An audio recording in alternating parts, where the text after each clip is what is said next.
Wananchi timim. Marehemu Matiang'i. Penye huko tulikuwa na Saitoti, akaenda wapi?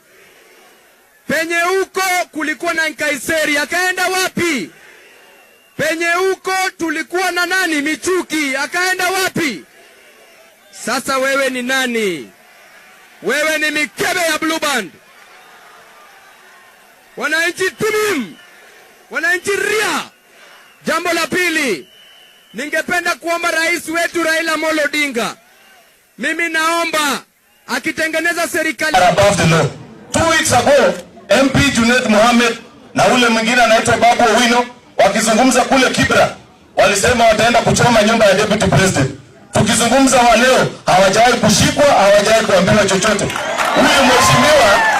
Huyu mheshimiwa Nelson Koech akisema tu kidogo kuhusu watu wa Mau, ati mnamkimbilia asubuhi kumshika. Wacheni mcheze bwana. Sisi tumesema tunataka heshima yetu. Na hivi vitisho yenu sisi tumechoka nayo. Mtatusukuma na itafika mahali itakuwa ni kama umefungia paka kwa nyumba.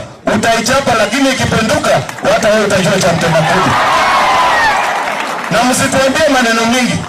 Hili mjue sisi sio wale ambao wanarushanga mawe na kungojea tear gas. You know us very well. Tukianza tutasimamisha nchi. Semanga, ukikufa uende pahali ukute Raila Amolo Odinga, ujue huko sio biguni, umepotea.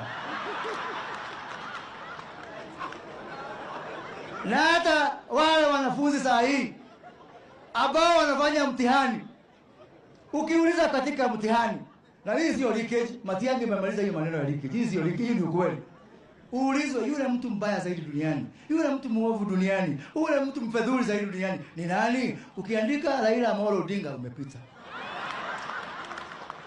Manaka wakati Mungu alifukuza Kaini huko, Kaini hakwenda bali alienda Bondo, ndio huyo mnaona sasa huyo. The Deputy President of the Republic of Kenya. So Uhuru Kenyatta, fanya kazi na DP, kama hutaki vunja serikali, kwenda nyumbani. Kwani unabembelezwa wewe sio Kenya? Kenya sio shamba ya Uhuru Kenyatta. Kenya sio shamba ya Jomo Kenyatta. Kenya sio shamba ya Mama Ngina. Kenya ni nchi ya Kenya. Na Wakenya 47,000,000. Sisi ndio wenyeji wa nchi hii. Hii sio shamba yako bwana. Hii sio nchi unaweza peleka venye unataka. Hapana, this is our land. Na kama unataka kufunga sisi, funga sisi. Kama unataka kupiga sisi risasi, piga sisi risasi. Baba yako alipiga watu wangapi risasi? Na Kenya inaendelea. Si hata yeye aliingia kwa shimo. Watu wanatisha nchi. This is our country. So endesha hii. Pauline Njoroge. Nimeona ukipeleka vijana State House, which is not wrong kwa sababu wanaenda kuchukua pesa ya COVID.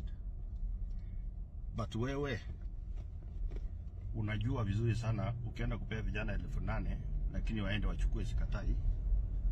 Baadaye wewe unaenda pale OP. Wewe kuna mwenye unatoleanga bendera yako na unajua huyo mtu wako wa OP mwenye anakupeanga 1,500,000, 1,000,000. Sasa sisi tuko na watoto. Unaenda unadanganya vijana ati future. Kuna future, sijui future gani. Sasa wewe mwenyewe kama unatoa bendera huko OP ndio upate kuishi, watoto wetu na dada zetu watatolea nani hiyo bendera sao ndio wapate vile wewe unapata? Hiyo ndio maswali nataka nikuulize Pauline Njoroge.